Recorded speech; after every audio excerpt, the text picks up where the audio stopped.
अपनी स्पीच में पूरी इंसानियत का संक्षिप्त में जो परिचय दिया है और किस तरह से कोरोना काल और तकलीफों में हिंदुस्तान की आवाम ने मिलजुल करके जो काम किया है वो बेहतर मैसेज है।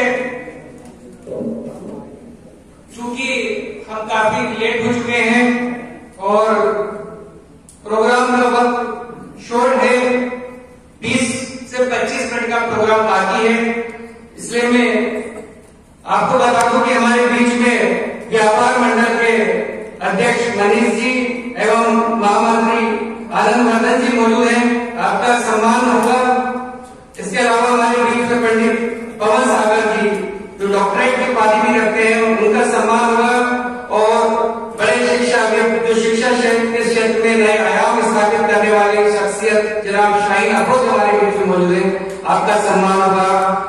आप सब इस प्रोग्राम में आए, आप सबका हम तहे दिल से इस्तकबाल करते हैं।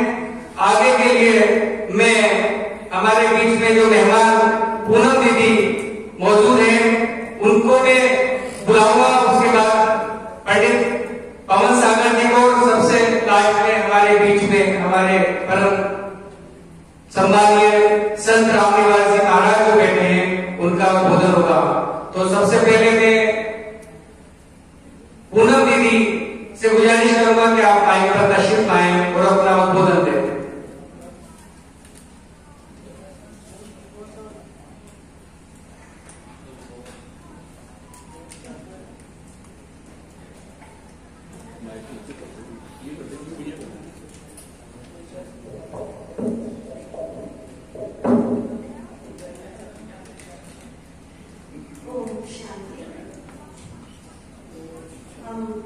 आज जहां पर इकट्ठे हुए हैं क़याम-ए इंसानियत,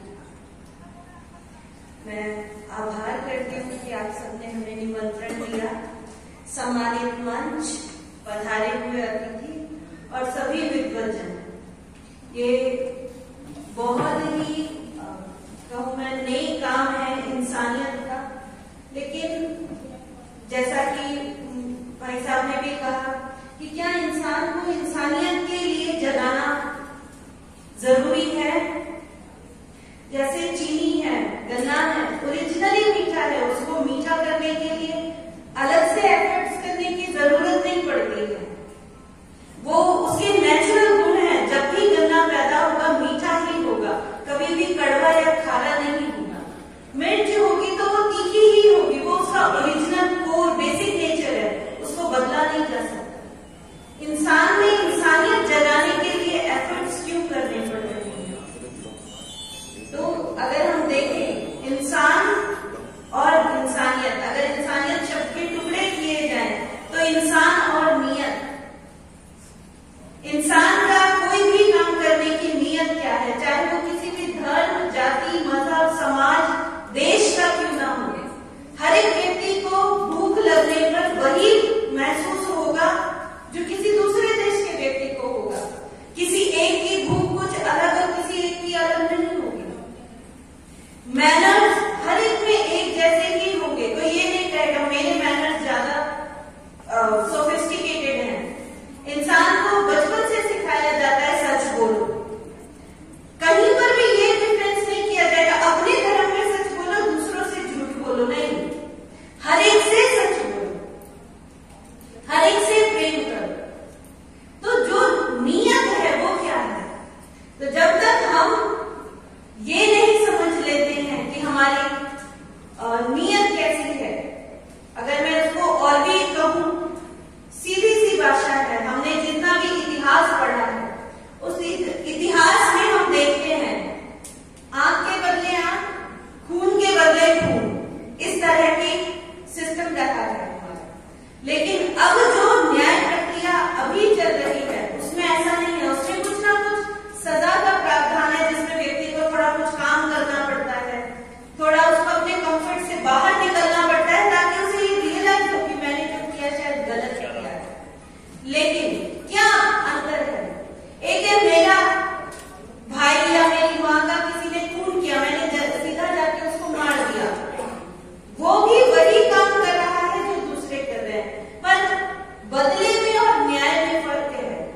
न्याय विधि के अनुसार है, उसमें नियत है कि जो मेरा लॉस हुआ है वो भरा नहीं जा सकता है, ये मुझे मालूम है, लेकिन कम से कम उस लॉस का दूसरे को पता तो पड़े कि जो लॉस हुआ है अगर वो मेरे साथ होता तो क्या होता। तो बहुत सारी ऐसी ही जो डिफरेंशिएशंस हैं, उन डिफरेंशिएशंस को जब तक हम याद रखते हैं, हमारा ही विवेक, हमारी ही बुद्धि कभी भी हमें गलत की ओर बढ़ने नहीं देती है, क्योंकि हर व्यक्ति को मालूम है कि सही क्या है और गलत क्या है, कहां पर मुझे नुकसान है। ऐसा नहीं है कि दूसरे को पता नहीं पड़ता है, हम गलत करते हैं, क्या हम सुकून से सो पाते हैं उस दिन? सबकॉन्शियस में, ह्यूमन माइंड में सबकॉन्शियसली वो फिट हो जाता है। जब तक वो बोझ मेरे दिल पर है तब तक वो मुझे सुकून लेने नहीं देगा। मैं चाहे किसी भी पद्धति को, सुकून के किसी भी मेथड को अपना लूं, कोई भी पूजा, कोई भी अरदास, कोई भी कुछ भी कर लूं, जब तक मेरी गलती का मेरे दिल और दिमाग पर बोझा है वो मुझे कभी भी सुकून लेने नहीं देगा। और जो व्यक्ति खुद बेचैन है वो किसी भी देश, समाज, परिवार को सुख कैसे दे सकता है? तो सबसे पहली चीज है जिसके लिए, जैसा कि आपको बताया, हम लोग जो काम कर रहे हैं, चाहे वो किसी भी संस्था का हो, किसी भी विधि से हो, हमारा मेन काम होता है किसी भी तरह से इंसान में सुधार आए। परंतु क्या किसी और के एफर्ट से सुधार आ सकता है? हम जब छोटे बच्चे थे तो हमें एक कहानी सुनाई देती,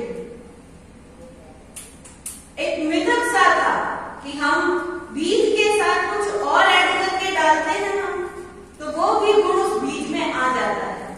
हमें बहुत बाद में समझ में आया कि बीज में वही गुण रहेगा जो उस बीज में है। आप बीज के ऊपर मिट्टी डालते हैं, पानी डालते हैं, पानी खारा भी हो तो भी बीज में से जो फल निकलता है वो खारा नहीं हो सकता, क्योंकि पानी उसको पोषण दे रहा है, लेकिन उसके ओरिजिनल कोर को बदल नहीं सकता है। आप कितना भी प्रयास करें, करेले को चीनी में उबाल के उगाएं, उसकी कड़वाहट खत्म हो सकती है, क्योंकि वो उसका कोर है।